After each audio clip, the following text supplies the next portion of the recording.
This is a car called the Vale Special. Alfa warming up.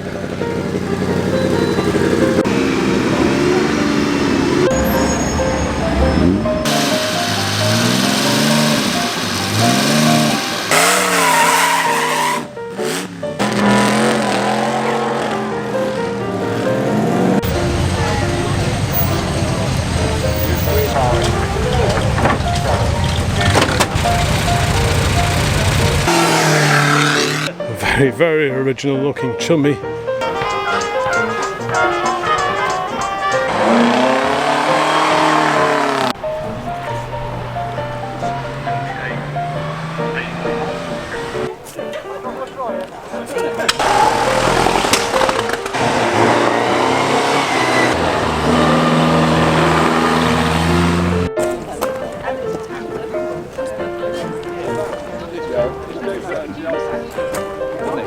Well, morning all, welcome along to the Old Classic Car channel. Today we are down in sunny Gloucestershire for the August VSCC Prescott hill climb, a spectacular event that runs all over the weekend, and as you can see behind me, a glorious assortment of vintage cars competing, and also the Orchard car park area, which we'll have a look at in a little while, where there is a stunning array of parked up cars, including a very special celebration of vintage Alfa Romeo, so I'll be sure to check that one out. Morning, sir.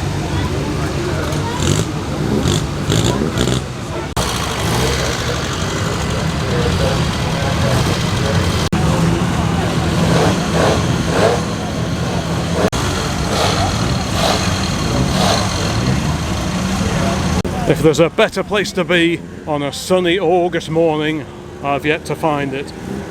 Everywhere you look, just an incredible assortment of vintage cars, and importantly, vintage car enthusiasts, all very civilized. Cars just warming up here and there, ready for their first runs of the day. This is such a historic venue as well, home to the Bugatti Owners Club for so many years now. No doubt we'll see plenty of Bugattis here today, and indeed Fraser Nash, the chain ganger, here in force today.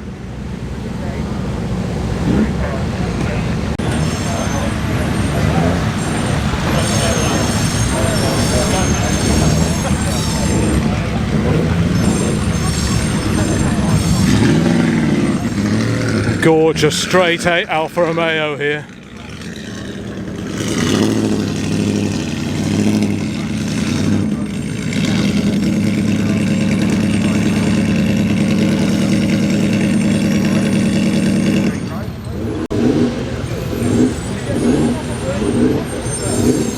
Some well-known hill climb specials over here. This is GN Wasp. We saw this one just a week or two back at VSCC Loughton Park. Certainly gets around a bit, this one, as does the very, very famous car alongside this is the GN Spider. Just a wonderful, wonderful historic car, originally built by Basil Davenport many, many decades ago. Just incredible. I'll stand to one side as a little Austin 7 just purrs by. But yeah, what an amazing car as these specials are. Built specifically for hill climbing and a bit of sprinting as well. Yeah, what an amazing engine there. V-twin engine, chain drive to the back end as well. One of the most historic cars here today. Let's have a quick look at just some of the assembled Alfa Romeos here today. Cars that I'm particularly fond of course, if you've been following the channel for a while, you'll know that Big Dodge, the big green truck in the garage at home, that used to carry a pre-war 8C35 Grand Prix car to hill climb meetings just like this after the Second World War. In fact, there is some colour footage of the Dodge and the Alfa parked just over the back there in 1950 or 51. This one with the Scuderia Ferrari badge on the side there, because prior to setting up his own car company, Enzo Ferrari used to run the works Alfa Romeo Grand Prix cars pre-World War II, hence Scuderia Ferrari on the side of a vintage Alfa Romeo. Magnificent, magnificent cars.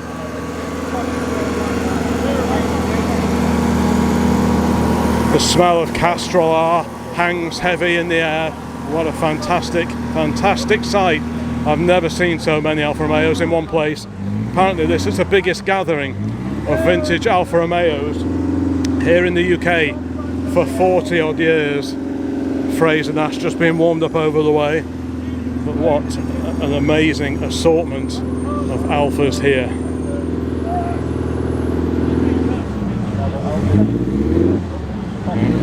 A real sight for sore eyes, this one.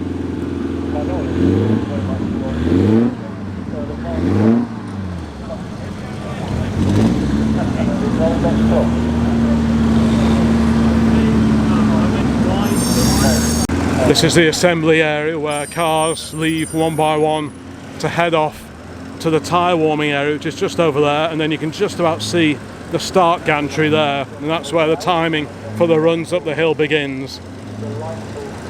Got a number of lightish cars here, the Austin 7 right next to me, the Morgan with a matchless V-twin in the front just behind it, various Austin 7s and MGs as well. Looks like a cream cracker MG there, similar age to our PA. Is that a Gwyn? Could be. Yeah. What a glorious sight. The Austin 7 Chummy just waiting its turn.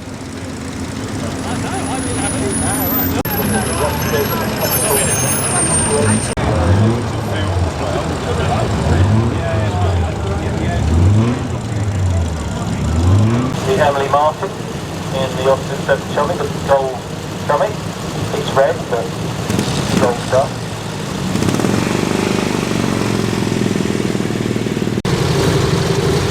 One for the start underway here in Boston with 77. Start on this Sunday morning. Emily Martin.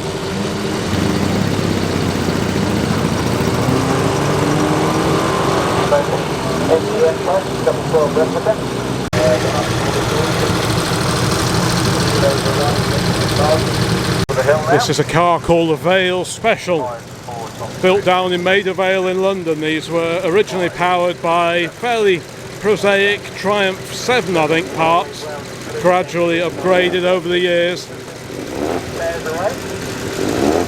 Two Riley Specials just behind. We'll make that 3 Riley Specials. Gorgeous, gorgeous cars. Austin 7 here. And an HRG. This is actually a post-war car, but it's eligible to compete in VSCC events because it's on the post-vintage thoroughbred list. Very special list for later invited cars.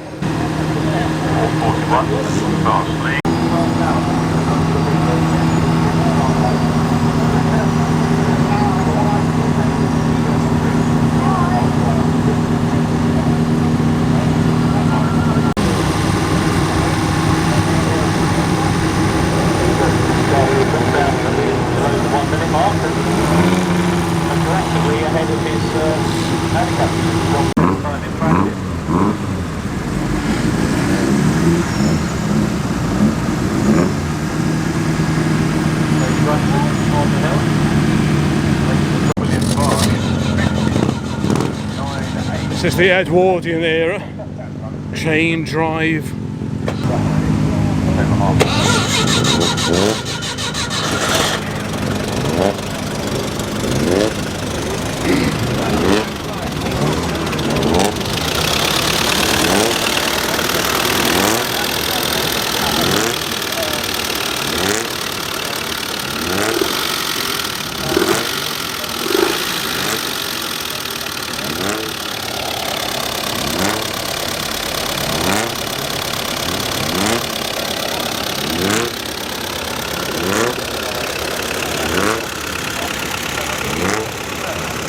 What do we have here?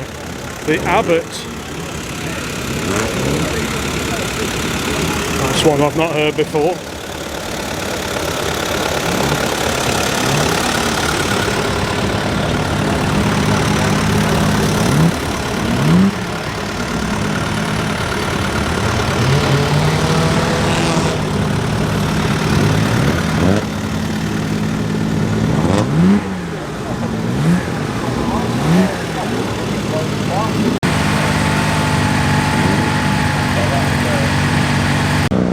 No doubt there'll be many Bugattis here today. The spoke wheels on this one suggest to me that this is a Type 37. So slightly more of a road sports car compared to the all-out Grand Prix Type 35 that was built at around the same time.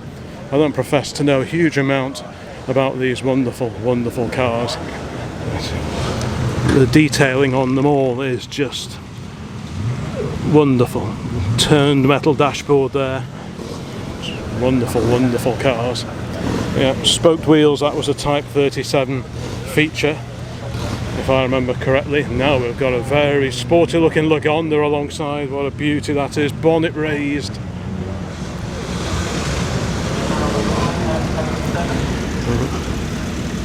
What a cracker that is.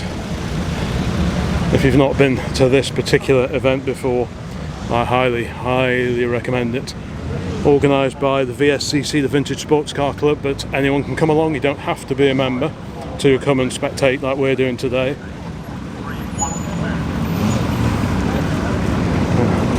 Fantastic. More Bugatti action here this time. Well, there's the Vale Special he's just done. Probably the first run of the day, but this is a Brescia Bugatti. Very distinct, very tall radiator on these particular cars. Let's have a quick look. There we go. Bugatti. There we go. But everywhere you look, just glorious cars. And what do we have here? MG Power, big supercharger hung out the front. Even bigger SU carb. Wow, I've never seen an SU carburetor like that before. Quarter elliptic leaf springs on the front. But yeah, MG Power in this one. What a wonderful car that is.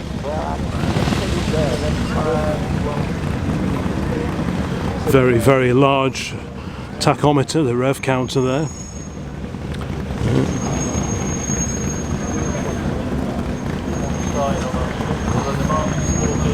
Another wonderful car. Fraser Nash here, the chain-driven Fraser Nash, one of two Norris Specials that are in circulation. The other one is like a mid pale blue type colour. A couple of cars here not yet uncovered. Look at that, what a beast. Another Fraser Nash. Do racing cars get any better looking than that? Just wonderful machines. Again, quarter elliptic leaf springs on the back.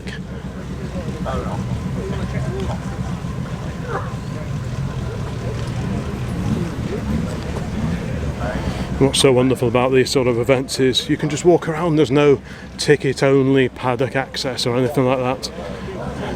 They'll even let people like me in here, which is all part of it. Amazing looking Riley Special here. Riley, very popular choice for running gear, very sporting engines in the 9s and the 12.4s. Another Brescia Bugatti alongside. Note the headlamps turned the other way around. That was just to protect the headlamp lenses before you do any competitive runs. So you drive over with them in a normal orientation and then you spin them round just to protect the lenses, and then before you head back home you turn them the right way round again. Another Riley here. Like I say, Riley is super popular.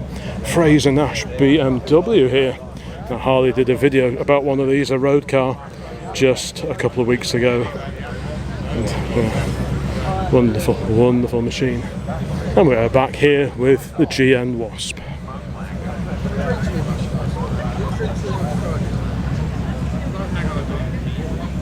More vintage hill climb special action over the way here, just at the top end of the paddock. This looks like another GN, going off the shape of the front end there. Yep, GN, you can just about see that on the badge.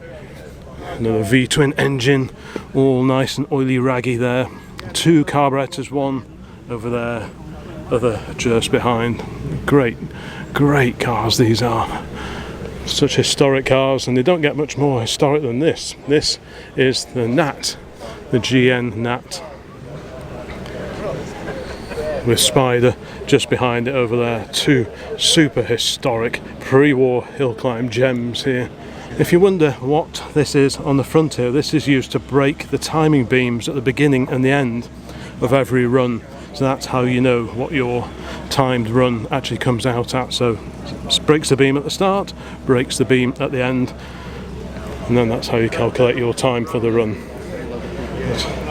Proper oily raggers as well. Another Austin 7 just returns back to the paddock.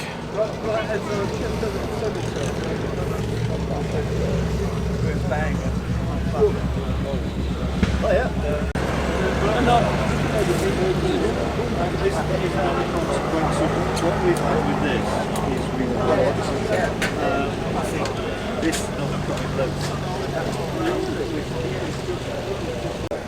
And over here we have the Adro Special, a car that's been developed over many decades here. A few photos of it in its earliest incarnation. Bit of info on the board there if you just want to pause the video and have a quick read of that. You'll get the full lowdown on this particular car. But it's wonderful to see all these great old specials coming out for a play this weekend at VSCC Prescott. This engine, the Jap engine, very similar to that fitted to the Brough Superior bikes apparently. A little Austin 7 here, first time out for that one. Amazing cars everywhere you look. You wouldn't believe that also started out life as an Austin 7, but you can see the 3 stud wheel fixings down there, and indeed the Austin badge just on the top of the radiator surround there. But we look across the paddock and, well, we've got some royalty here.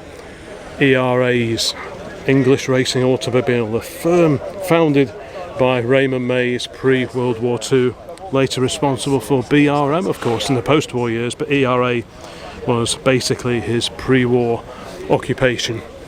This, a very famous car, the black one, ERA R4D, very advanced front suspension on R4D. That one differentiates it from I think all of the other ERAs that we see at these particular meetings.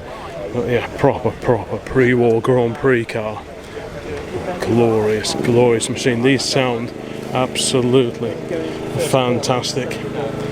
What they typically do is run them up and warm them up in gear with the back wheels up in the air on these quick lift stands. That is in order to warm up the oil in the pre-selected gearbox.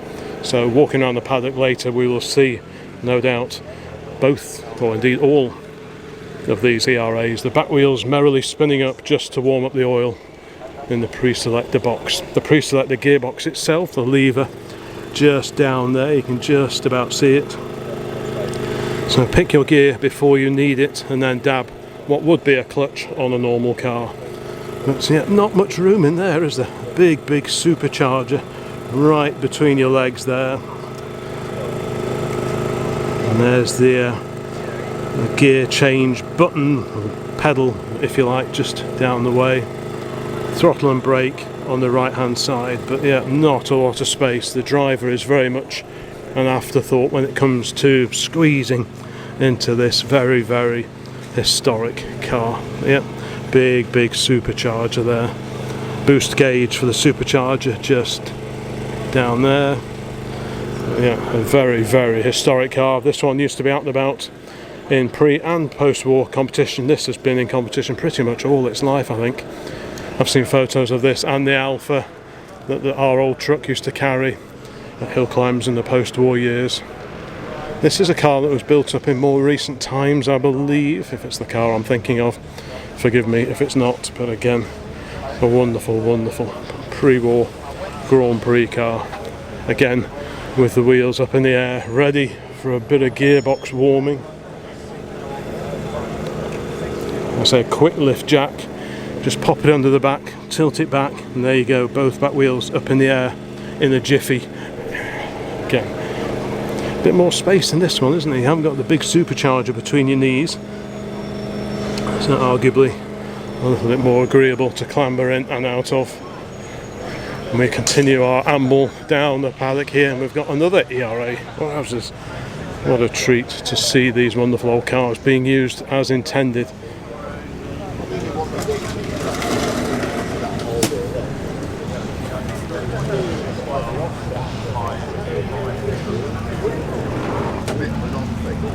actually driven it all around Europe. Quite often back in period these would be run with twin wheels on the back just to get the added traction, because I mean those are pretty chunky tyres, but if you run twin wheels on the back it gives you a whole load more traction, especially if you've got enough grunt to spin the wheels up.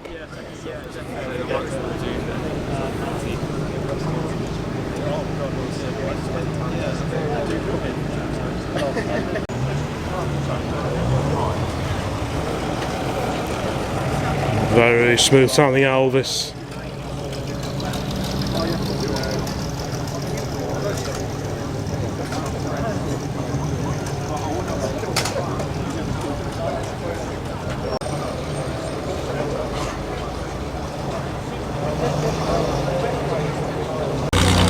The mighty Hudson has just fired up. This is one of my favourite of all the pre-war races that we see.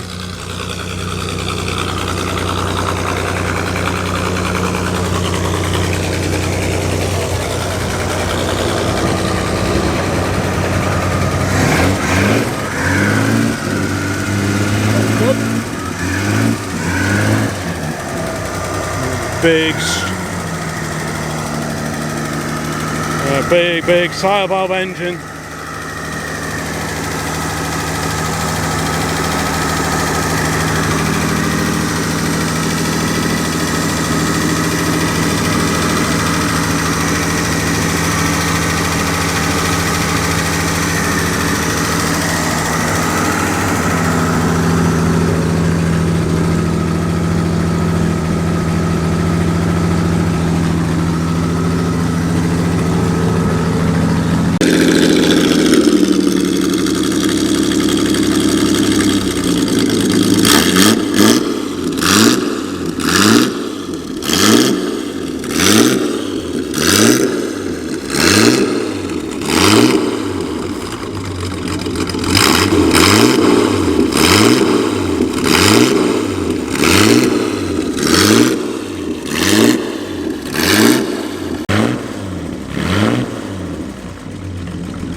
Quite an early Buick just tucked away over here, no front brakes on this beauty. Like some of the Model Ts we see, aftermarket, probably speedo drive coming off from one of the front hubs there. Amazing. There's no finer place to be on a sunny August morning than this.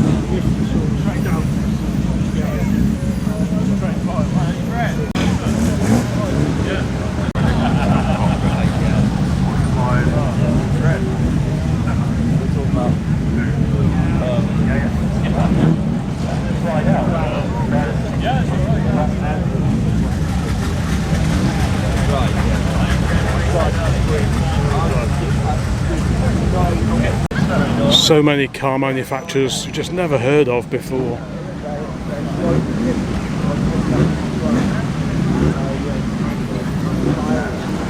I'm getting aero engine vibes off this one.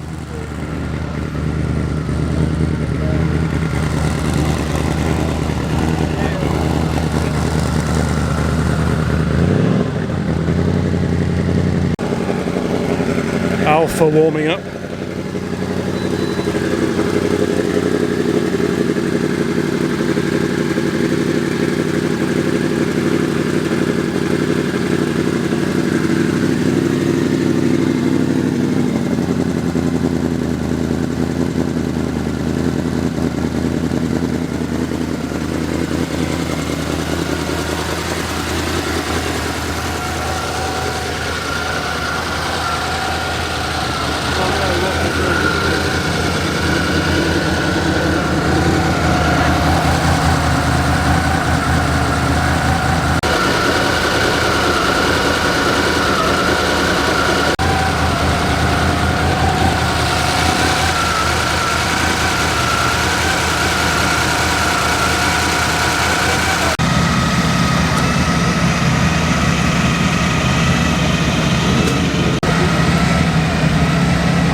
This beautifully polished car is the Bellevue Special.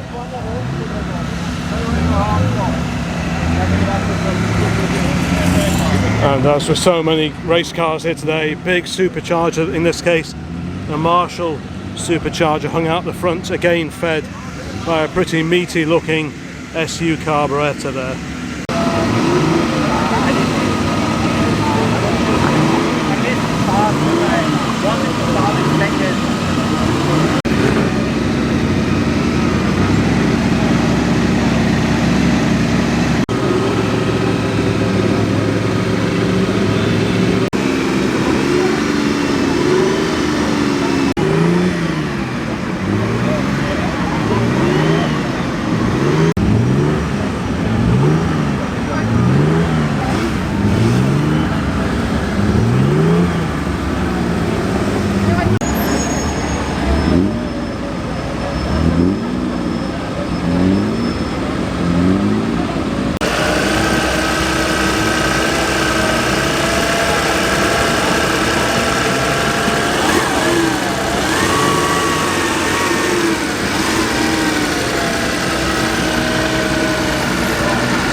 Gaggle of Fraser Nashes and other marks just lining up now. Lee Francis speeding into view. Looks like a Lee Francis Hyper. Very, very raked radiator on these particular cars.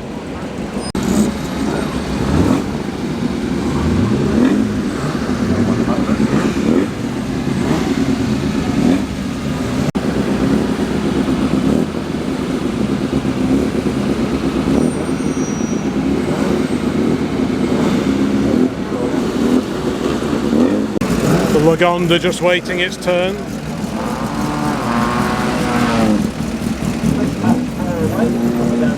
Another Fraser Nash BMW alongside Bentley. Lee Francis, another Bentley there.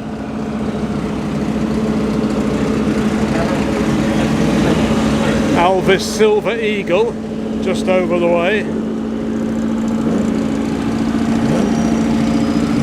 Magnificent Talbot alongside.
What do we have over here then? I love seeing it.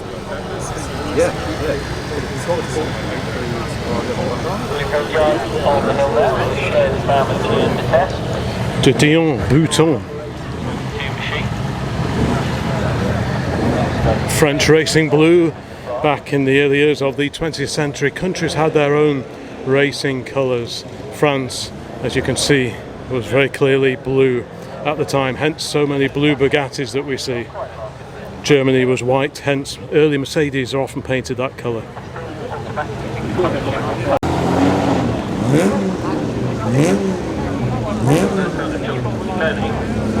Bonnet up on this Leviathan, this is a Schneider.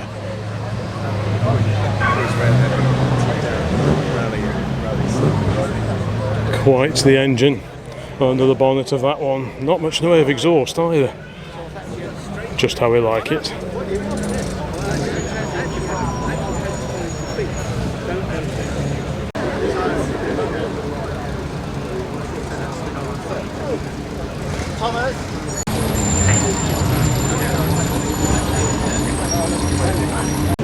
Sunbeam over here.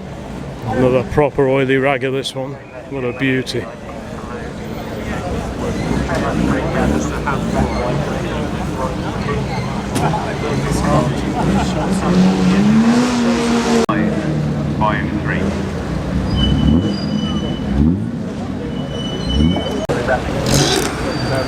Quite a few of the Alfa Romeos are now warming up and heading to the line for probably their first run of the day.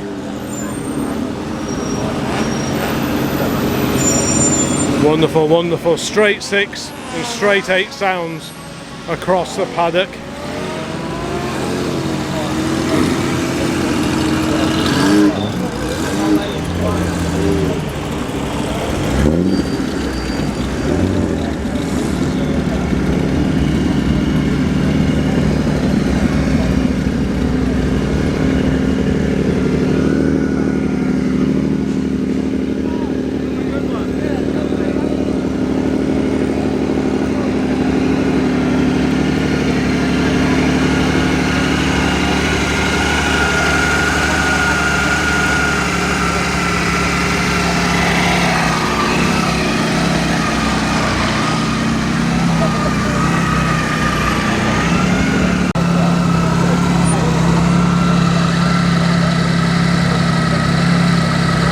Covers also off this magnificent Maserati Grand Prix car.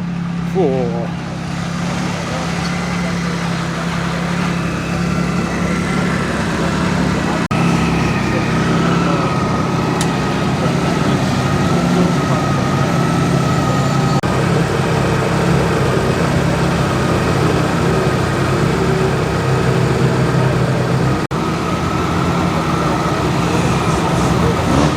There's the proprietor of Shed Racing here on YouTube, Mr. Ivan Dutton.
Very early Vauxhall now, Alfa just coming past.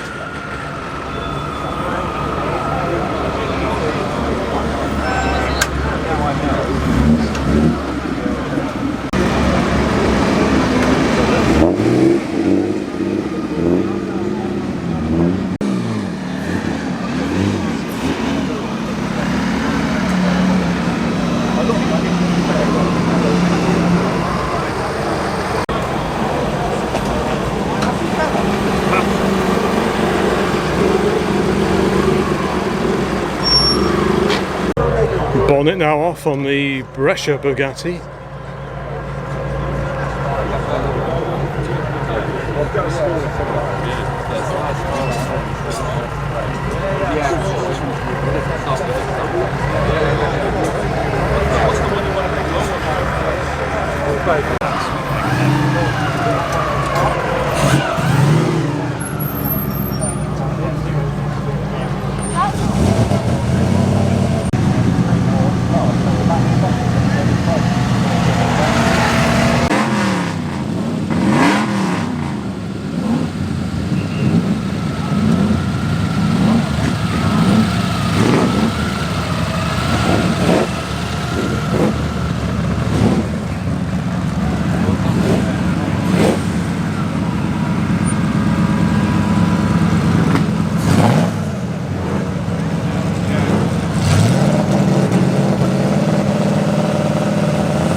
Take 6 tabs to get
Hello, how are you?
This incredible machine over here is the Thomas Flatiron Grand Prix car. This was dreamt up by Parry Thomas, he of the incredible Babs, which you may have seen. Sadly, he was to lose his life behind the wheel of Babs on Pendine Sands many moons ago. This is from the same stable. Amazing looking car. Lee Francis alongside is pretty eye-catching as well. Don't think we've seen that one before. Got a Fraser Nash just firing up over here. This is the other Norris Special. This is Cognac, which combines GN chassis with AC 6-cylinder engine, straight 6 in that one. Always sounds wonderful wherever we see this one. This one was also at Loughton Park just a few weeks ago. Lovely little car that. Talking of really lovely cars, got a pair of Bugatti Type 35Bs. So some of the Type 35s were supercharged, others were unsupercharged. Visually they are pretty similar, I believe, apart from this little hole in the side of the bonnet. I believe that is a mark of the Type 35B, the supercharged car, but I could be wrong on that one, so please forgive me. But either way, wonderful machines. Again, French racing blue, old leather interior there. I bet that could tell a few stories. Wonderful 1920s Bugatti there. Make that two. Look at the super old paint on this one. Just parked up here casually under the trees in the paddock. Magneto in the middle of the dash there. I guess that keeps a lot of the damp and the muck off it. Tucked away in the driver's compartment. What a beauty that is.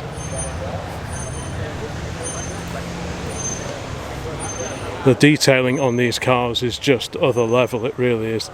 These wonderful cast aluminium wheels which incorporate the brake drum behind. I'm not sure if you can see that. Maybe if we just go over here you can see a bit more about what I'm talking about. What a glorious pair of cars.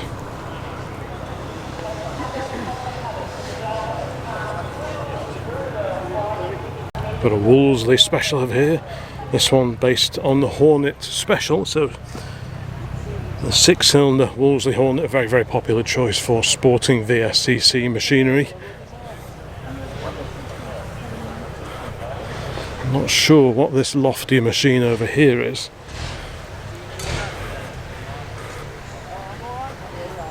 But alongside it we have another epic Bugatti.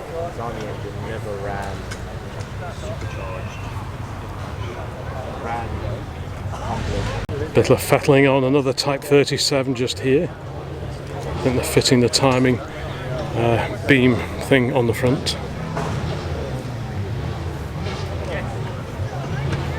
Bugattis dotted around everywhere you look.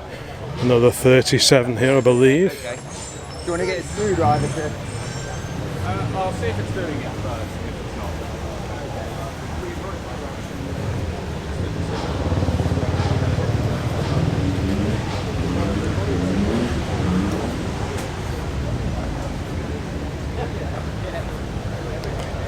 This looks like Specials Corner. We've got Maggot just tucked away over here.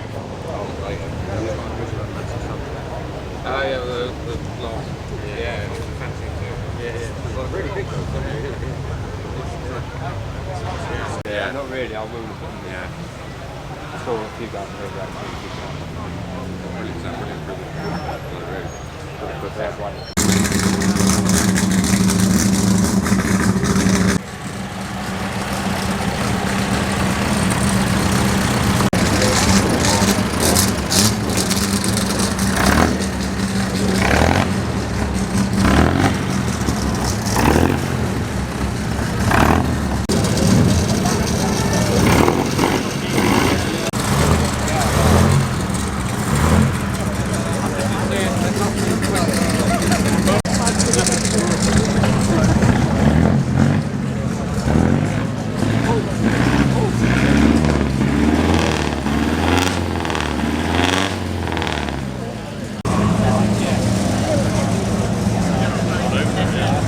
Now this is a modern day recreation of a very famous special called Japik, the world's smallest racing car.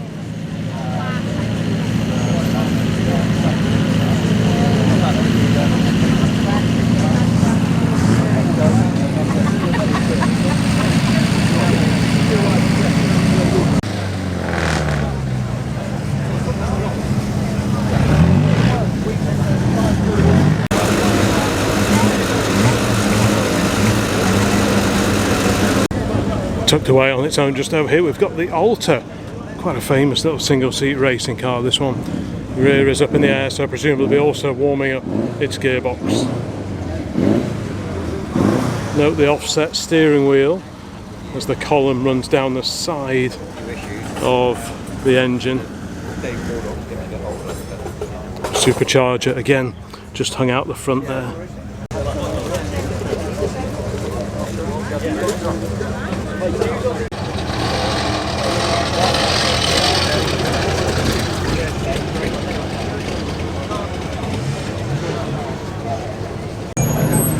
One of several Morgans here today.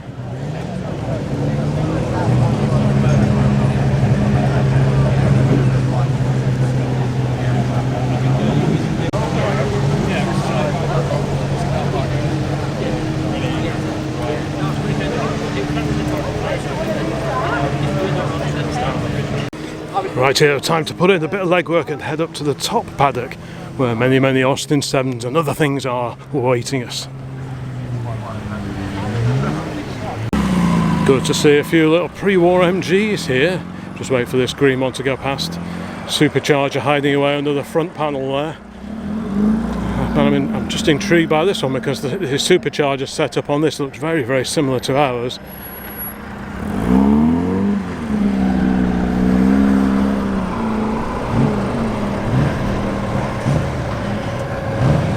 Great Riley special here.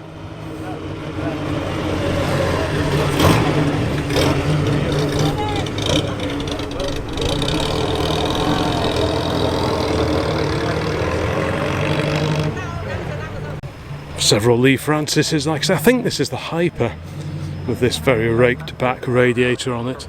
I'm pretty sure that's what we're looking at there.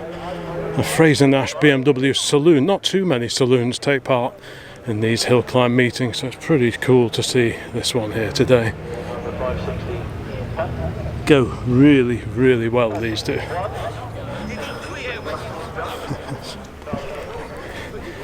Another Lee Francis alongside, and another Fraser Nash BMW, this time an open top car. Very bonny motor car, that one. Looks like a 3-litre Bentley alongside. Very original. MCC, the Motorcycling Club, just there. Magnificent machine. Staying with Bentleys for a moment, and alongside, well, let's just have a quick look. The carburettor setup, Sloper carburettors, SUs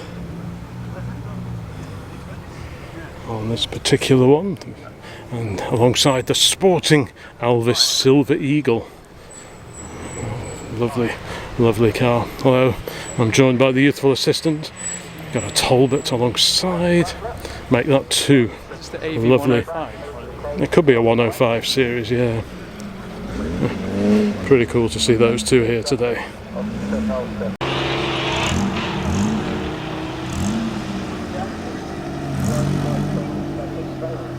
Now this little truck, this has come over from the Stonehurst Museum. Now this is a museum out sort of over Loughborough direction on the road to Loughborough, and I did a video there just a couple of years back now, I suppose. Great place if you find yourself over to the other side of the M1. I highly recommend popping in there because they've got some fantastic cars, pedal cars and such like.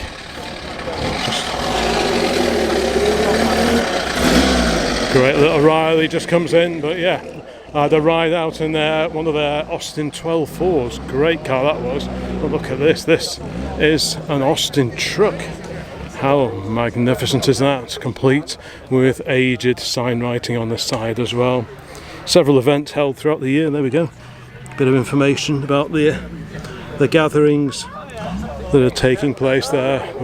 A super little thing. Regulars will know I am fond of an old truck or two. So it's wonderful to see this probably late 1920s Austin here in a support role, I'm guessing, perhaps for the little Austin 7 alongside. But yeah, what a treat to see a bit of classic commercial action here today.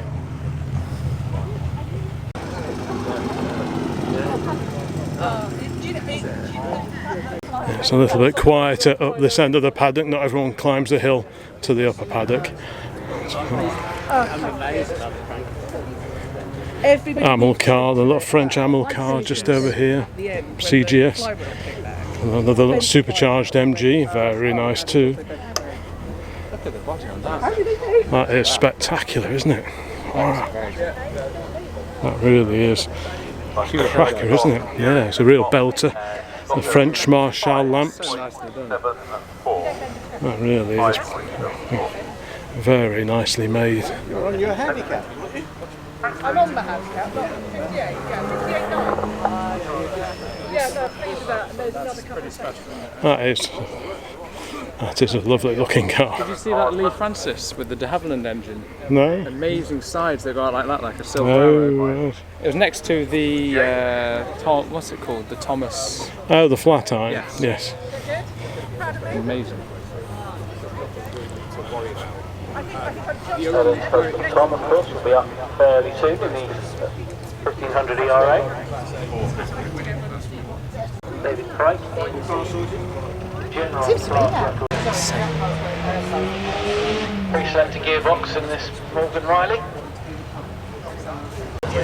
A whole gaggle of souped up MGs along here, which is really interesting to see. Just been having a chat to the owner of the red car with the sort of what looks to be relatively similar Volume X setup over there. This one is the one we just saw driving past. Beautifully turned out little car, this one.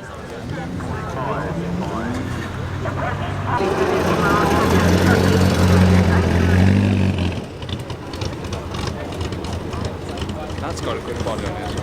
Yeah.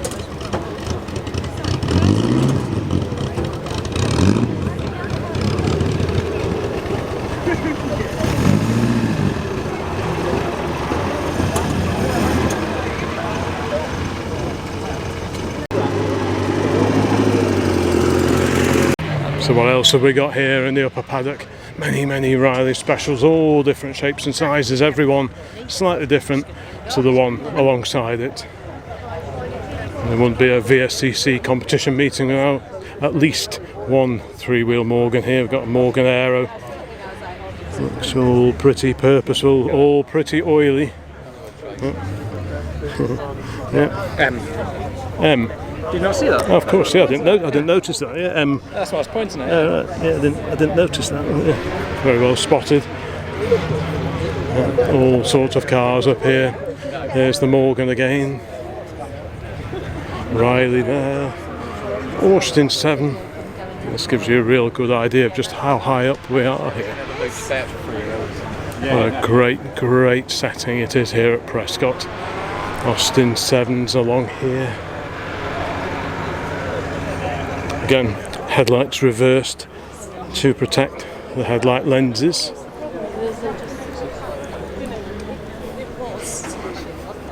Very colourful paddock, this one as well. Purple, not seen that one. Many Austin 7 Ulster replicas here, replicas of what was originally sold. originally known as the EA Sports.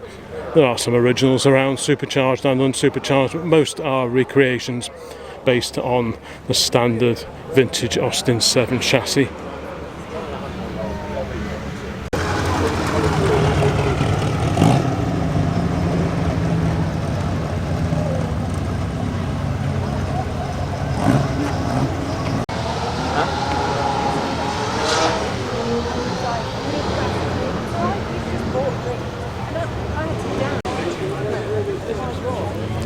Vauxhall Alley over here, some wonderful, wonderful vintage Vauxhalls just parked up.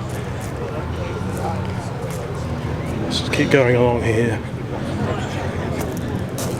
Oh yeah, dynamite.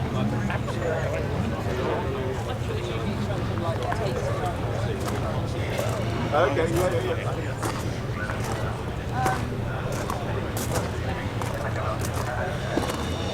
I'm thinking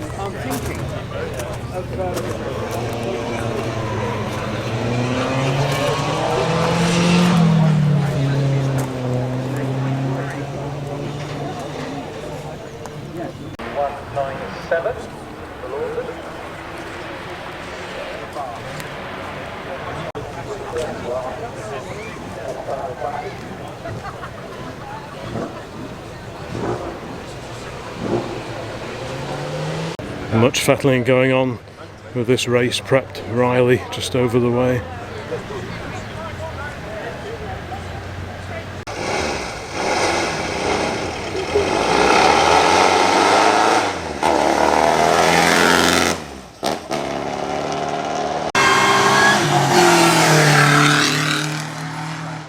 Now we've seen quite a few Rileys, but none like this. Riley 9 Lincock.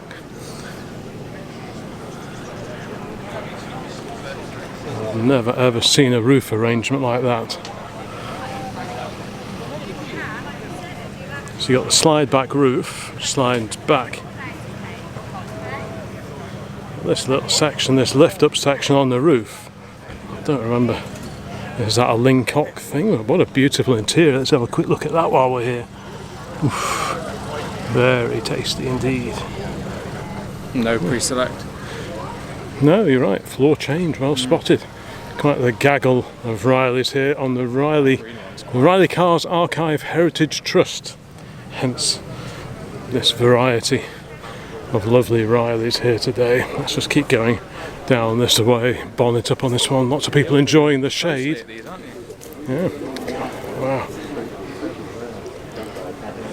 Well, Kestrel. That's the earlier one, isn't it? Because the later ones have got the six light body, haven't they? The extra little window there, which is something that really does appeal to me. But yeah, lots and lots. I quite like the idea of having a Riley at some point in time. Could be very tempted with a Kestrel. HRGs. So many. No. Like I was saying, these are post-war cars, but they are eligible for VSCC events. One of the very few post-war cars that are indeed eligible. I think the flat rag Morgans, are they late 1930s?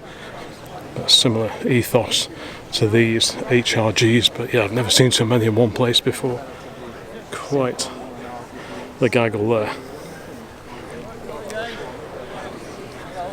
We haven't even touched the main vintage car park here in the orchard at Prescott. We've not even got into that yet.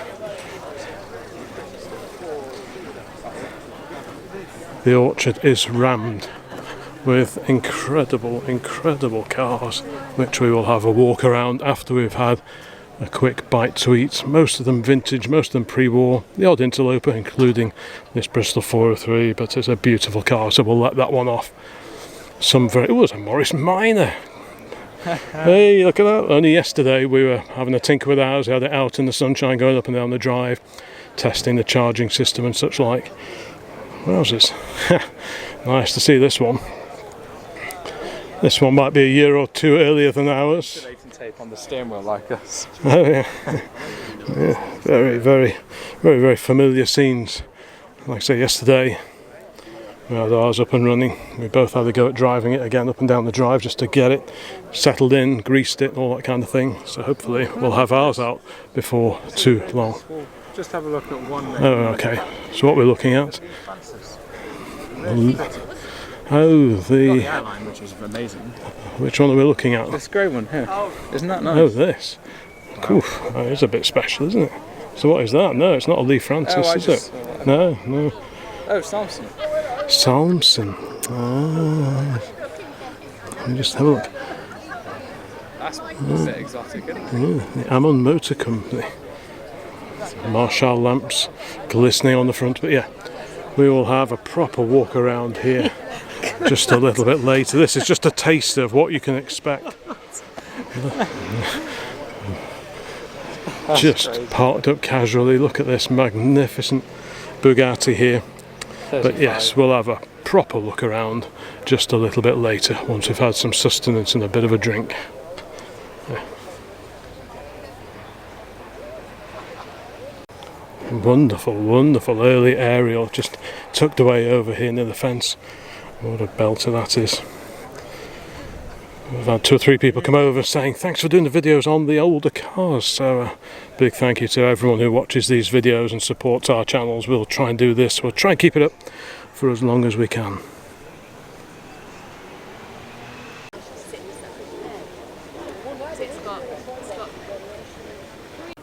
Car park's certainly a lot fuller than when we arrived much earlier today.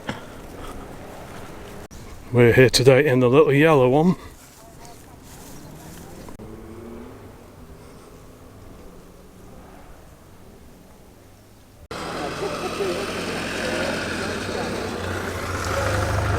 Rightio, now it's time to have a bit of a look around the vintage paddock, the orchard paddock parking area here at VSCC Prescott, August 2026. And there is a plethora, a cornucopia of wonderful, wonderful cars. I've just spotted an old cross-sleeve van over about 3 rows back. There's just a little bit of absolutely everything. It's got to be one of the most civilized car parks on the planet. Acres of wonderful, wonderful early cars. Look at this. A fixed head Lagonda, I think that's a 2 litre. Another one alongside this one, an open top car. But all sorts of cars. We can't possibly hope to feature everything. But let's just have a bit of a wander around. Vintage Talbot there, for example. Sunbeam here. Intriguing little Citroen powered 3-wheeler. And an open top MG. Yeah, all sorts of cars. So we'll just have a bit of an amble around the lines and just see what really stands out today here at Prescott. Yesterday I think it was mainly the practice day. Today is all the proper timed runs. We will be getting close to a lunch break fairly soon. So this seems like the ideal opportunity to have a wander around the parking area, and then we'll head up on the hill itself to watch some of the runs this afternoon. If you like your early cars, well, here you go. Got a lovely early Lagonda badge there on this nickel plated radiator. Everywhere you look, Lagondas. A whole line, in fact, of Lagondas. What a sight. What is this one over here?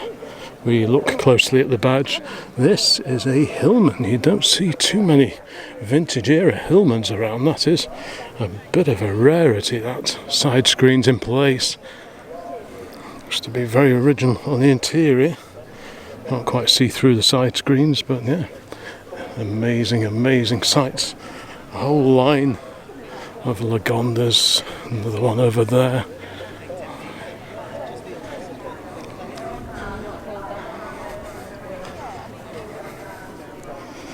Tea making facilities on board this particular car. Lovely trunk as well. Gotta love this era of car.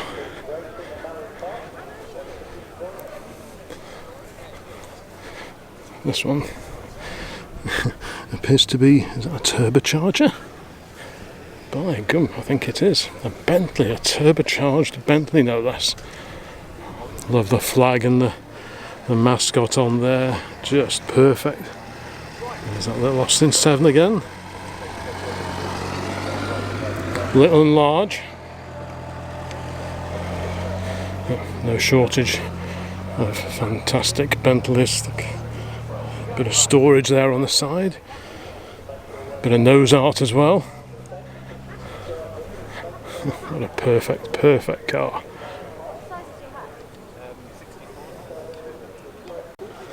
Lovely vintage Alvis just here. More Alfa Romeos on the back row there, so I must try and get those before we leave later. And there's a contrast if ever I've seen one. Over to my left, the super little GN there with a V twin engine stuck out in the airflow on the front. And alongside it, this lofty saloon. But what is this lofty saloon? Let's have a look around here. They will look kind of similar from the back, so I'm going to have to cheat. What are we looking at here? A Morris 20 Oxford. You don't see many of these larger pre-war Morrises. You see the bull noses, you see the Morris 8s, and even the little Morris Minor like we've got. But these big saloons, not so much. Spare wheel mounted, side mount on the passenger side only. Oh, quite the handsome car. Early 1930s will be the date on that one about. Still on spoked wheels, so what we're going to say 32, 33 I will guess at. And I'll see during the edits just how close I am. And here is the amazing little GN chain drive. Not sure if you can just see the chains down through there.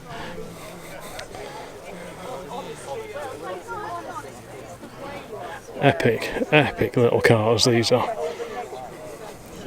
Must be such a hoot to drive one of these beauties. Lovely Marshall lamp just on the front.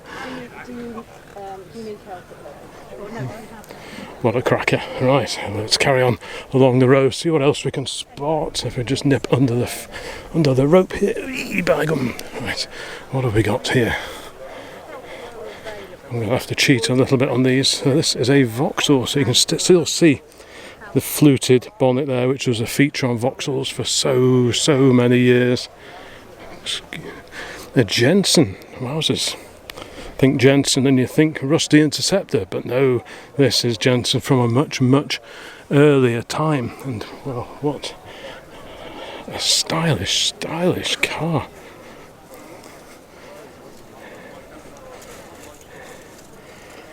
Whew.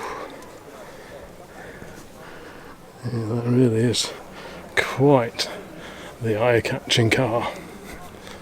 It's difficult to know where to look. Got a sunbeam here. Super little Austin 7 special alongside. Riley. Whew. Fraser Nash, chain drive Fraser Nash. MGTA for sale. So that's a 1938. So the TA replaced the PB, which was the replacement for our car. Our car, the PA was built 34 to 35, the PB 35 to 36, and then this took over the TA, the overhead valve TA. Lots of people dining in the shade. Like I say, this is the Orchard, so named for fairly obvious reasons. Look at that two-door sunbeam there. Very low rakish roofline on this beauty here. What a stylish car. Such style. Prices for so many of these cars are getting just a little bit more accessible, a little bit more reasonable than perhaps they were just a few years ago.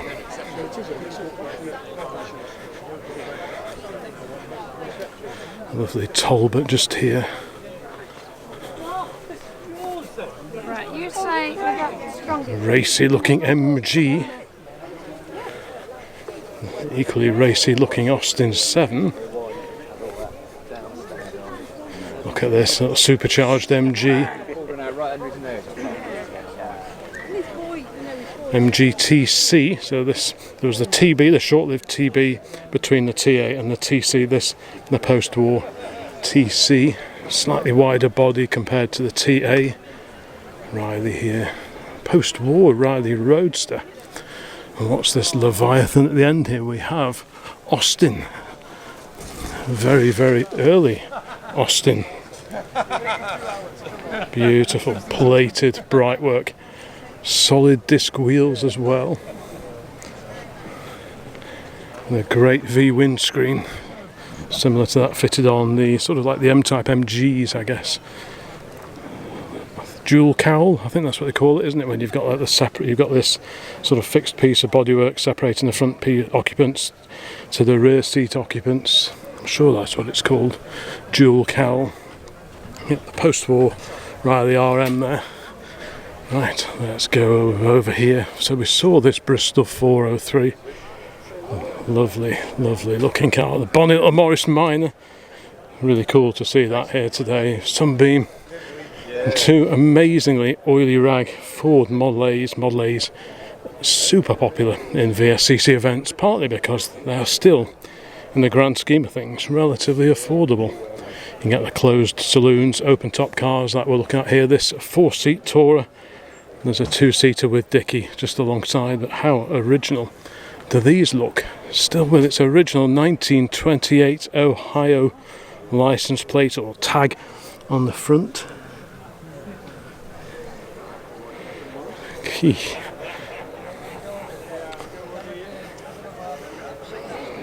Oodles of patina everywhere you look. 2-gallon SO can there. Very, very popular in trialling. Big 3.3 litre 4-cylinder side valve engine. We've got the 2-seater with dicky alongside, or rumble seat as it would be called in its homeland of America. It's nice to see one of these ones with this sort of extendable bracket thing on the side, and this allows you to store luggage on the running board.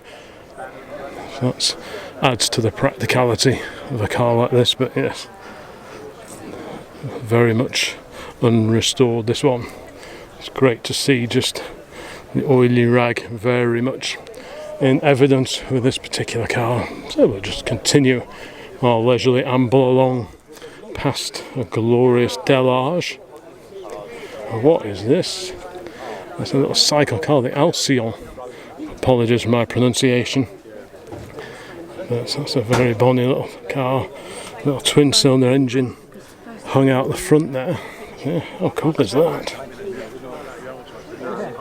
Lovely, lovely little steering wheel with the A in the centre there for Alcyon. Oh, that is the original body plate. What an amazing, amazing little machine this is. Let's have a quick look at the info sheet in the window. The cycle car Alcyon is the vehicle, is the utility vehicle par excellence. There we go. 8,500 francs to you, monsieur. Right. And look at this Type 35B Bugatti.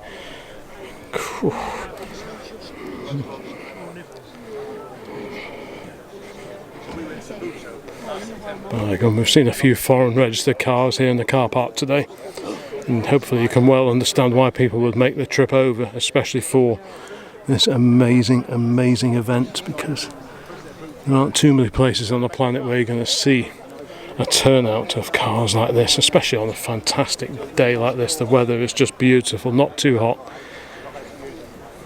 As well as Marshall on the front, we've also got these tiny, tiny little Marshall lamps on the back. So I've never noticed those on any car before. So that's really, really nice to see.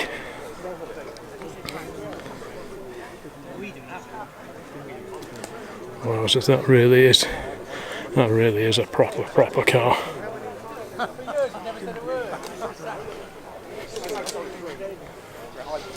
The straight 8 Type 35 Bugatti of the late 1920s, again with the cast aluminium wheels on it. Absolute stunning car. Very, very unusual looking is this special bodied single Le Mans. So this would be early 1930s, about 33 or 34. Contemporary to our little MG back at home. I've not seen one, I don't think, with this shape of body on it before. It's a beautiful Delage. The French Delage. Substantial folding roof on this one. So again, you've got the dicky seat in the back, I suspect. Dashboard quite a long way away from you, actually. It's quite a... Yeah, you'd be doing well to see the speedometer on the right. I'm assuming that's a speedo. Or is it? No, it's the rev counter, isn't it? But yeah, you'd be doing well to see that from the driver's seat. But lovely V windscreen on it.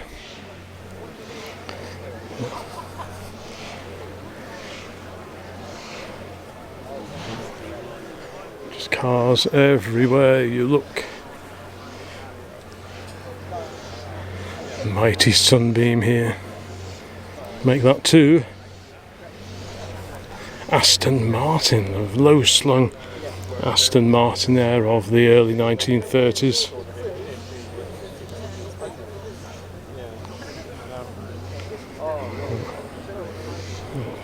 Certainly cut quite the dash in that. Now back to vintage Vauxhall here. Several vintage Vauxhalls up in the top paddock area. Yeah. Little Austin 7 still on the move. That's the thing, and also. And here is that Crossley van. Blimey. In the livery of GWR, Great Western Railway. Crossley and Manchester manufacturer. This is a magnificent vintage Crossley van. What a belter that is. There we go. The quality car, Crossley, manufactured by Crossley Motors Limited. There's that Gorton in Manchester. What a fantastic thing. Look at the sign writing on the side here. Properly hand painted.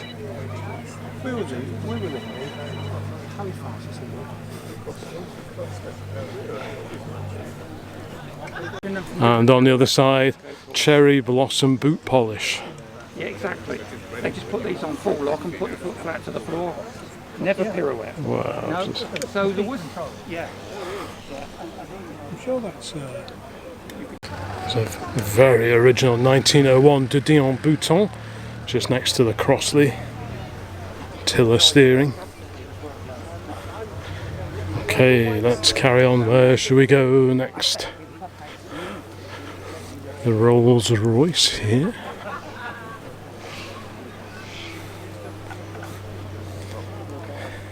Looks like a 20 or a 2025. Right here, let's carry on. Try and fit in as much as I possibly can into this video here. Got an Elvis, magnificent, huge Elvis saloon. Elvis, the choice of the sporting motorist in the 1930s. Pretty epic Derby era Bentley of the 1930s. One of the fairly rare ones, I believe, with this swept back mascot is quite the rarity. I forget which series of cars had it, possibly the AM2, was it something like that? But yeah, glorious car. A Railton, so the British built Railton, but based on American Hudson running gear with, I think, the big side valve straight 8 under the bonnet of that one. Lancia Lambda, we saw this one in the petrol station, I think, as we were heading over here this morning.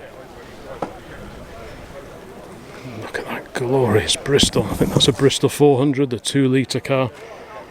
Just post-war, I think. But yeah, really wind-cheating design, as you would expect from an aircraft manufacturer. What a beauty that is. Just cars everywhere you look. Let's just keep going along here, see what we can see. But yeah, look at that. What there's a Bristol 400 1949. There we go. What a beautiful looking car that is.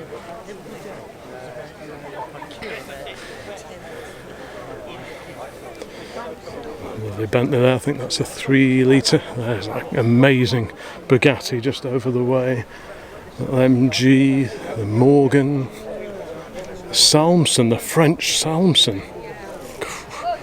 A lot of these cars we just don't see anywhere else. We get to quite a few events throughout the year, but many cars such as this we just don't clap eyes on anywhere else. If you like your early vintage cars, there really is nowhere else to be on this day in August. Salmson. Again, beautiful V two-piece windscreen on that as well. The French Salmson, a Vauxhall 10. Not a common sight now. The Airline Coupe, MG Airline Coupe. Very, very stylish little car. Just look at the roof assembly on that slide back roof with... What an amazing, amazing looking little car that is. Riley here, another Ford Model A. And on the end, Elvis 1250. Elvis saloon here, a big four-door saloon. I do love a curvy back window. 1250 there. So what else stands out here today? Let's just go along here. It's always easy to identify cars from the front as opposed to the back. Lee Francis here, several of those. A very, very lofty machine over the way here. This, a Humber. Stunning. Yeah, look at that, from the days where everyone wore top hats, so you had to have a very high roof on your saloon. What a magnificent motor that is. Split V windscreen on this one. It's got a 1927, December 27 tax disc in the window, so we'll go with 1927 as the date on that one. Elvis. Ooh, look, we've got a Schneider Cup Supermarine. Is it the S? I'll go with S6. Lovely mascot on that Elvis. Ford Model A here. Little Austin 7 Nippy from 1936. Talbot of London alongside.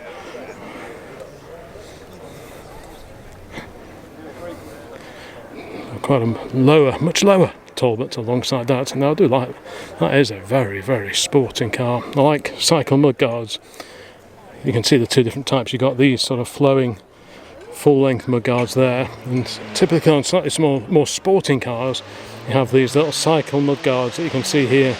Sometimes they turn with the steering, and sometimes they're fixed while the wheel turns underneath. MG alongside. What a beauty. That one looks like it gets very well used. Hasn't seen polish in quite some time. Fabric bodied. This fabric covering on the body. Little V windscreen reminds me a bit of an M-Type. M-Type midget. What is this? A little tiddler alongside. I think this is a Rover 8. 3 stub wheels, and you can just see the big air intake on the side panel of the bonnet. So even from the back, I think I'm safe in saying that this is a Rover 8. Yep, there we go. The air-cooled Rover 8 horse from the about 1922, I think. So pretty much the same year, give or take, that the Austin 7 first came out, went on sale. And this was Rover's contribution to the economy car world. Pretty cheap and cheerful, although no car was particularly cheap at the time. And here we have an Austin 7 Chummy. We'll make that 2 Austin 7 Chummies, dwarfed somewhat by the Rolls-Royce alongside. Okay, next row, a very, very original looking Chummy, Austin 7 Chummy. Riley, I think that's a 9 Monaco, an AC Cobra. So this is the, assuming it's the real deal, that'd be a 289 Cobra. Not quite vintage, but a lovely car nevertheless. A couple of Elvis 1250s there. The mighty Sunbeam, the Wolseley there. Is that another Wolseley Hornet special? I think it probably is. Aston Martin, just alongside. Bullnose Morris. A Delahaye, the French Delahaye. Elvis. This is a Swift. This very bonny little car, which is for sale, is the Swift. I'm not sure how swift they actually were, but lovely little car nevertheless. And we have Austin 7, Austin 7 Ulster rep. A little box saloon, and on the end here we've got an Austin 10.4, Chrome Rad 10.4. These were built 1932 to 1934, so just about post-vintage.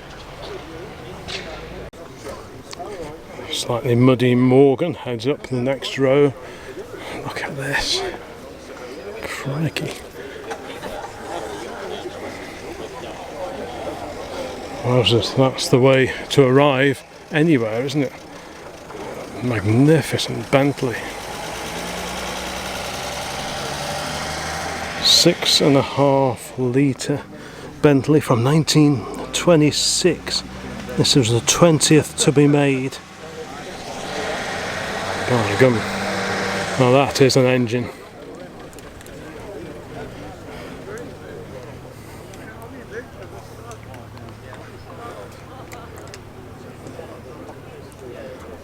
If you appreciate things that are properly made, look no further.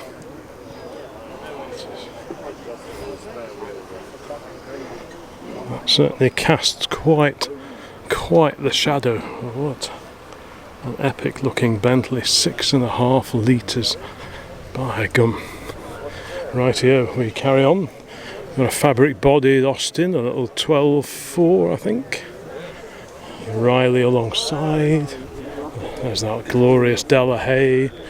Alvis here, bonnet up, 6-cylinder engine there. Yep, no shortage of Alvises here, good to see. Another wonderful aviation related radiator mascot there. That looks like the DH88 Comet, I think. G-ACSS, if I remember right, but I could be wrong. Okay, we carry on. See what else we can spot. 1921 Vauxhall E-Type. I'll just go around here, don't want to get in anyone's way. Beautiful, beautiful Vauxhall Bentley alongside.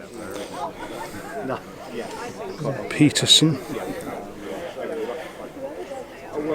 Look at this super little Citroen, the little 3-seater Citroen here.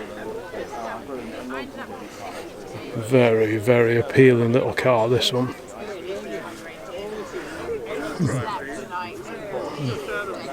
What a little beauty that is. Right, we carry on over this way, I think. Another Riley RM Roadster there, post-war. Delage, beautiful French Delage. Austin 10.4 Litchfield, got a Morris 8 Series 1 Tourer. So post-vintage, but definitely pre-war. Riley here, the Rolls Royce. There's such variety in these mascots. This is obviously, these were the bunny, these were the factory mascots for Alvis Motor Cars. Got a Riley alongside with a downhill skier. Wow, that is quite the mascot, isn't it? Sunbeam there. Austin 7. Another Lancia on the end here as well.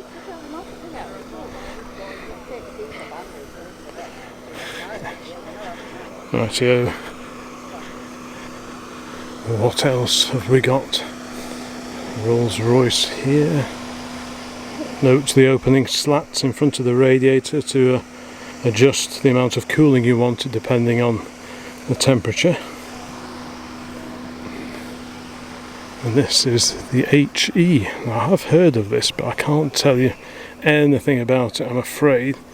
I think they were the initials of the company founder, but more than that I can't really say, I'm afraid. But either way, fantastic to see that beauty here.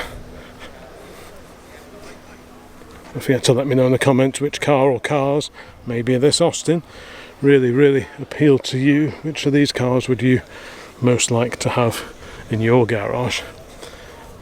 Staying with Austin, possibly the world's smallest Austin 7 Special. Alvis, we've got a two-door Tudor Ford Model A here. either late 20s, possibly early 30s. I know the shape of the radiator did change throughout production. I think this is one of the later cars.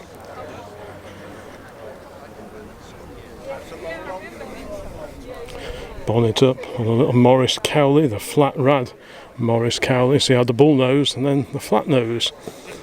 I did have a 31 flat nose 4-seat Tourer like this some years ago. Gravity fuel tank on the scuttle there. It does have the modern conveniences of a gauge, so you don't have to dip it with a bit of stick just to see how much fuel you've got, but you do have to head under the bonnet to check your fuel levels. It's a Rover P2 Rover 12. And what is this? Daimler. Has to be a Daimler, doesn't it, with the fluted radiator header tank. Yeah, it says Daimler. Fairly early AA badge on it as well. AA badges first came into being in, I think, 1907. This is a fairly early one. I've got one of those back at home, number 355, I think it is. Yeah, Daimler, Coventry and London. Crikey. Look at the size of the lamps. Du Cellier.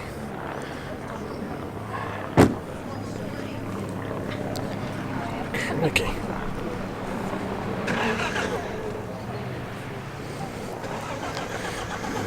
And the horn set in to the front here. What a machine. Riley's just starting up, and here we've got an M-type midget, just a year or two older than our PA, and these were very much based on the little Morris Minors of the day. Bentley 3 litre. Several of these older Humbers here today. This one looks to be amazingly original. Look at that. How cool is that? The original paint, presumably as applied back in the 1920s. Is that for the lock? Is there a little lock hiding away under there? V windscreen. Got the smoker's hatch in the rear compartment there, just to let out all the pipe smoke. Got a 4-light Riley Kestrel here. As I think I hinted at before, I do get quite tempted by 30s Riley saloons, so I don't rule out maybe selling something one day and buying something a bit like that. Another great little Lancia here, pretty rare sight here in the UK. Alvis, an amazingly original looking Austin 7 Chummy. So that's not seen a brush in quite a while. Alvis, quite a lofty Wolseley here, late 1930s, could even be post-war possibly.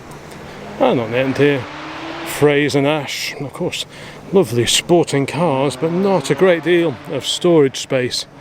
So solutions such as this were the order of the day, because there's not a great deal of storage space in these particular cars. Fantastic, nice set of goggles there as well. We find ourselves a little bit further down the field now.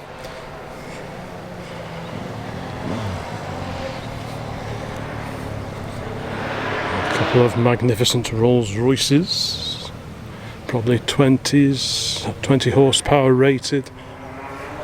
Alvis here. Right, now where are we? Right, I think we've done those.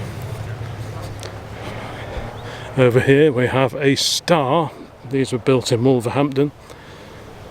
This is a car I'm quite familiar with. It lives just round the corner from us back at OCC HQ.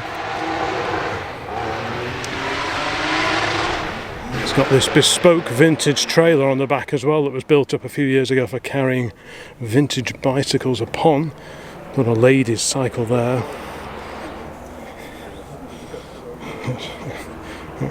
Pretty cool. Cool little trailer to go on the back of this vintage Star, hence the very distinctive mascot there. Glorious Bentley Sunbeam.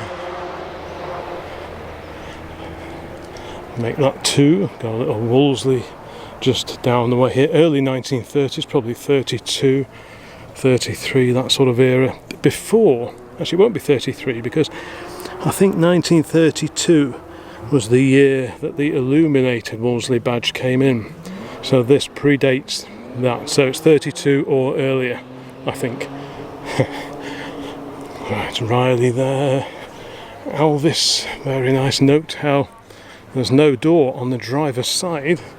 So you shimmy across from the passenger side where handily there is a door. You've got the gear lever down there as well, so it would make it a little bit tight to clamber in and out if there had been a door on that side. Another flat-nosed Morris Cowley, some late 20s, 1930, that sort of age. I do like these Austin 12.4s, reminds me a bit of Gumdrop, heavy 12.4. Val Biro, the author of those great books. That was my first introduction really to properly old cars, and alongside this glisteningly immaculate Vauxhall, another little Austin 7 special. Another very much sporting Aston Martin over here, complete with French Marshall lamps. RAC members badge there, and what's quite unusual, this has still got the little cardboard disc on the back. I can't really get the camera in there, I don't think, unless I go around the back and zoom. It's quite unusual to see them still with a little cardboard insert. Hope the camera is picking that up. 1928. I'm not sure if that's when it was issued or that's when it expires, your membership. Either way, for all the badges you see, you don't often see them still with the little cardboard insert in them. Right. Fraser-Nash. 6-cylinder Fraser-Nash. Cool, I bet that goes well. Quite narrow at the back compared to the track on the front axle. And again, bit of extra carrying capacity, luggage capacity, slung off the side, off the spare wheel.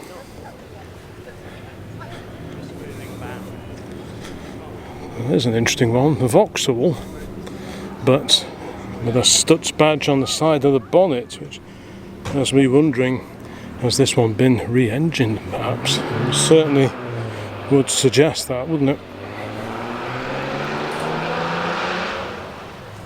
There's a car you don't see very often, the Donnet, the French Donnet. Hopefully that's how you pronounce it. Apologies if it's not. But the Donnet Zadel, Société Française des Automobiles. There we go. Yeah, that's a nice obscure car here today. Proper 1920s fabric covered bodywork. I like the way the horn pokes through there. You've got the fuel filler on the top of the scuttle. All quite simple and agreeable in there. Very, very boxy. Very, very simple design. No concession to curves really on that one. Rare thing. Lovely Elvis badge just on the front of this car here. Again, framework on the side of the running board just to increase carrying capacity somewhat. Elvis alongside there. An XK. So which one is this? It's a Roadster. It's a 140. Riley Kestrel. Again, the 4-light Riley Kestrel. Got a post-war Triumph Roadster just here. Very intriguing little special.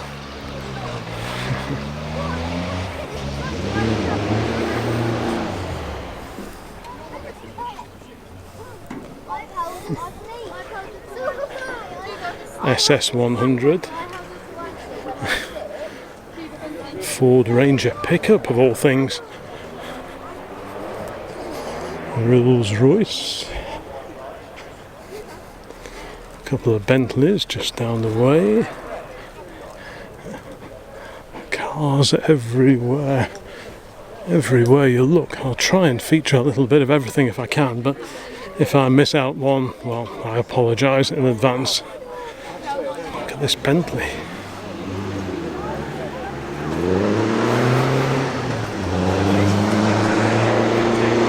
Some of the really quick stuff is just going up the hill now. I hear a squeal of tyres.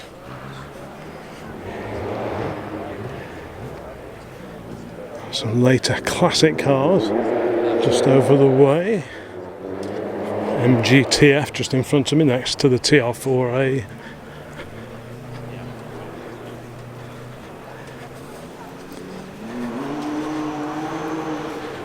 You can probably just about hear the circuit, or I say circuits, the course rather, just over the back there. This is a Lee Francis 14 Sport, I think. Let's just go around the front and have a look. Yeah, that's what it is, the 14 horsepower Sports. Very low swoopy design. MGA fixed head just there. Next to the Austin 7 box saloon, another 10.4 chrome rad car.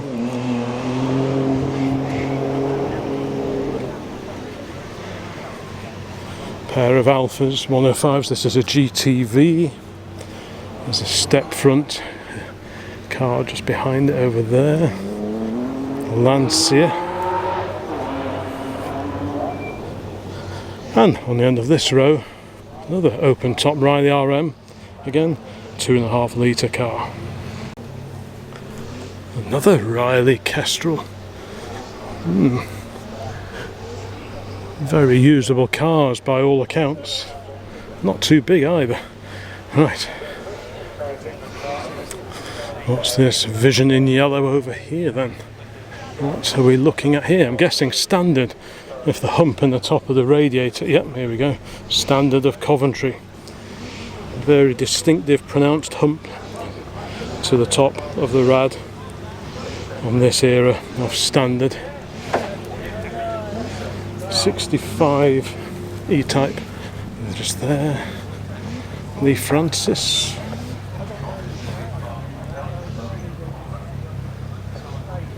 Quite the engine under there, by God. Plenty going on.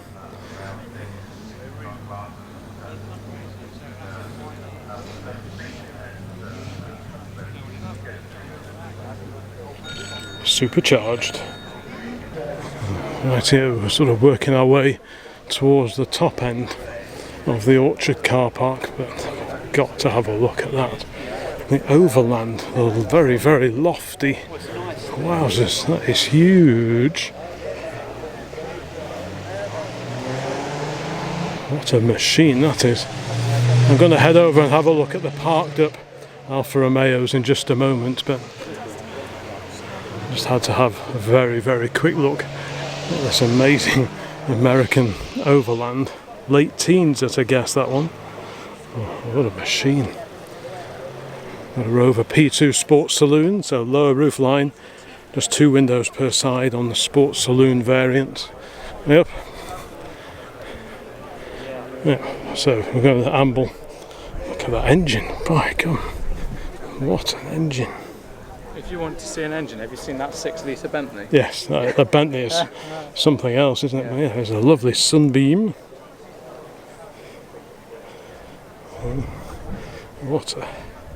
What an engine. Right, now this is the one that we followed, wasn't it, this morning? Lovely Talbot of London.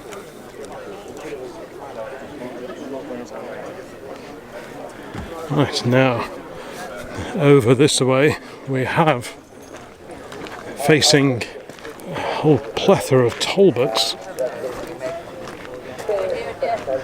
a glorious assortment of Alfa Romeos, and we'll check those out in a moment, but I just want to go and have a look. So what we're looking at over 1909 Morgan. Which one? The grey one? Yeah, the tiny thing. So it's a 1909 Morgan, is it? The Morgan Runabout. By God. Apologies about Yep, so that is that's an amazing creation, that is. So what's this? So what's this on the end here? It's a Terro. A Terro, the French Terro. It's a Terro engine. Yeah. Oh no, it says Jap on the other side of the engine. Does it? It says Jap on this side, it said Terro on the other side of the Terro is the, well, the rest of it, isn't it? Terro's the car. Yeah, it said Terro's on the other side of the engine. Yeah. Cast in. Yeah, not to worry. It's a Jap Terro special. So without further ado, let's check out some of the Alfa Romeos parked over here. Huge brakes.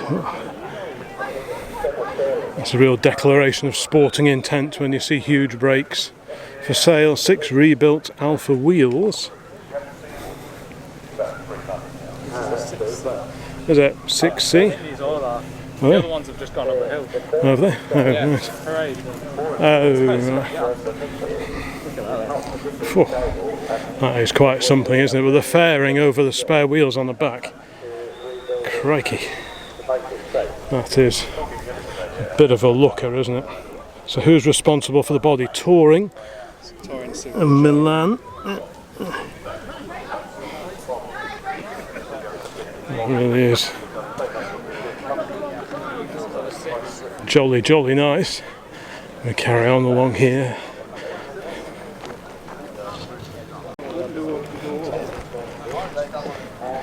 Wonderful to see so many Alfa Romeos and indeed quite a few Lancias as well. Lancia Lambda, another example of the Lambda here. Very, very square cut. Carl Zeiss lenses. Oh, they're coming back in now. 6 seats. Oh, are they? Right, so some of the cars have just been up the course on a demo run, demo parade, because like I say, Alfa Romeo is the celebrated marque here today. Supercharged wine there.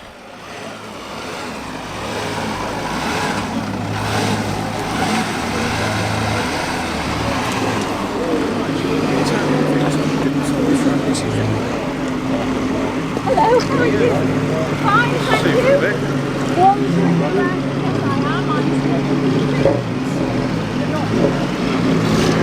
It explains why there are a few gaps in the line up here just a moment ago. Look at that.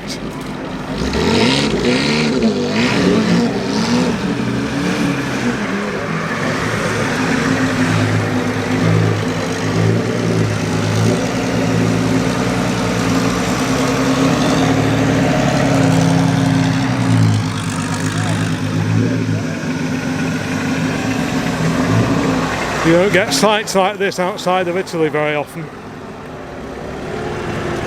Again, distinctive whine from the supercharger.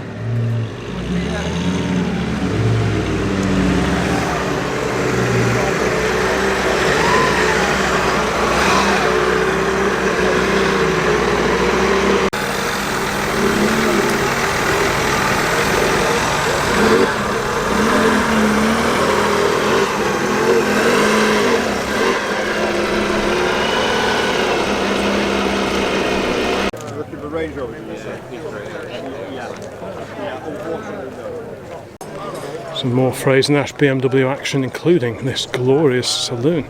Sublime. That'll suit you, sir. Yeah. That is a beautiful car, isn't it? It's probably twice as rare as all the Roadsters. Yeah. It's the only one here today, isn't it? Fraser-Nash. So it's a British one. Yeah.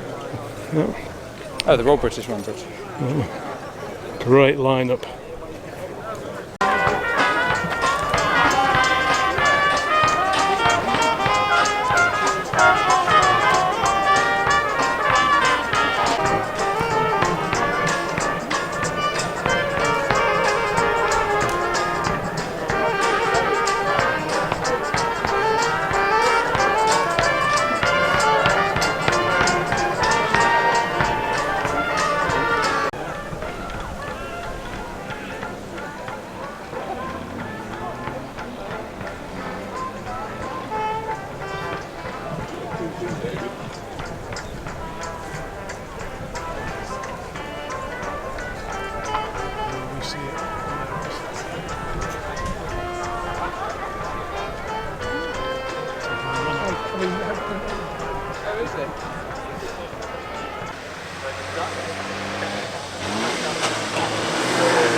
Wood, this is not cheaper.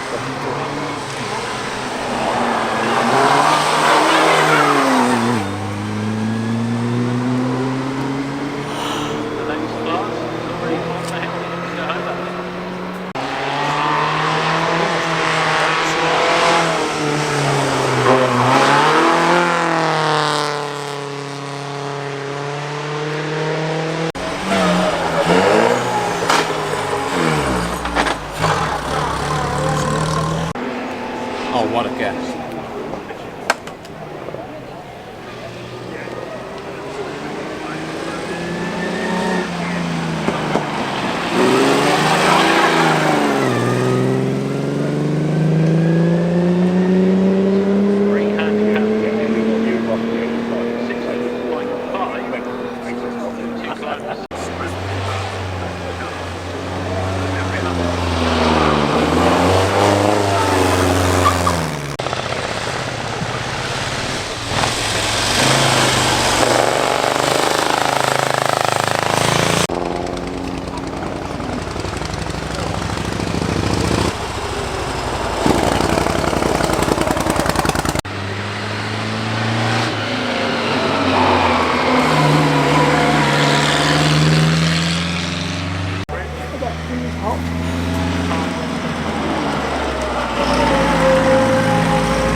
Second handicap, 52.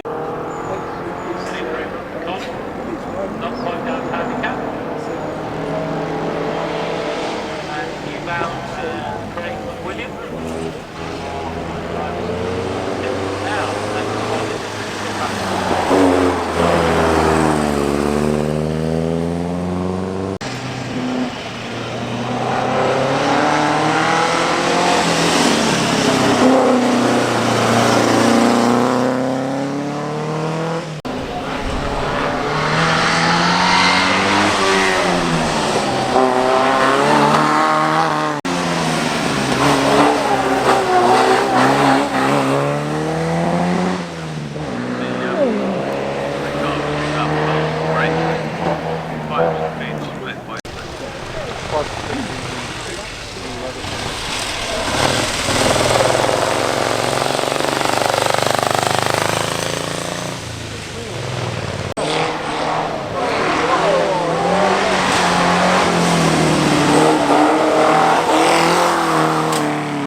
Might be the green one.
There you go, that's where yours comes from.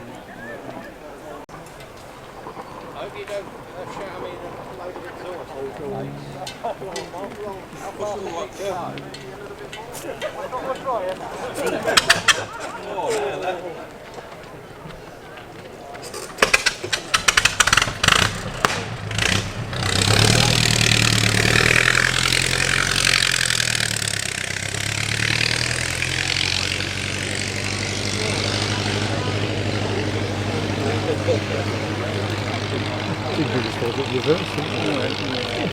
You do, yes, you do, yes. In most cases, it's something Yes, that's they sort of understand. Well, that's probably only then better than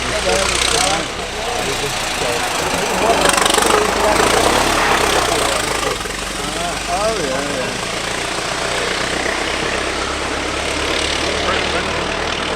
Just looking in the other Break his handicap 64.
I've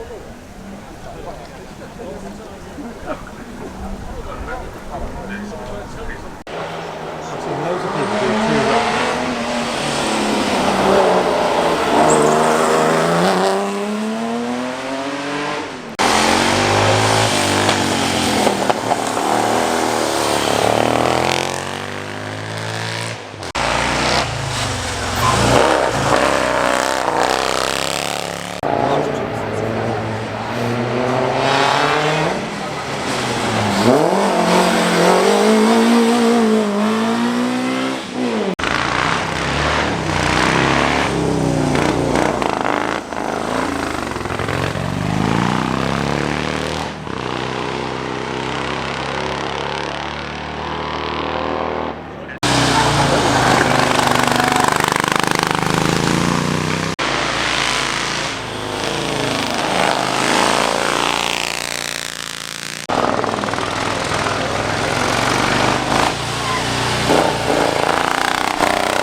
as well, the shadows are drawing longer now, and I think it's probably time for us to head off. We've watched the big bangers going through, and it's been a phenomenal day here at Prescott, as we expected, as we thought it would be. The weather has been glorious. The turnout of cars, well, it's pretty much unparalleled with anywhere else. So thank you so much for watching this particular video. It's been a real treat to record this one. It's going to take quite a while to put it back together, many clips in this one, but hopefully it'll be worth it. So yeah, please like, comment, subscribe, all that kind of thing, and there'll be loads more videos along very soon.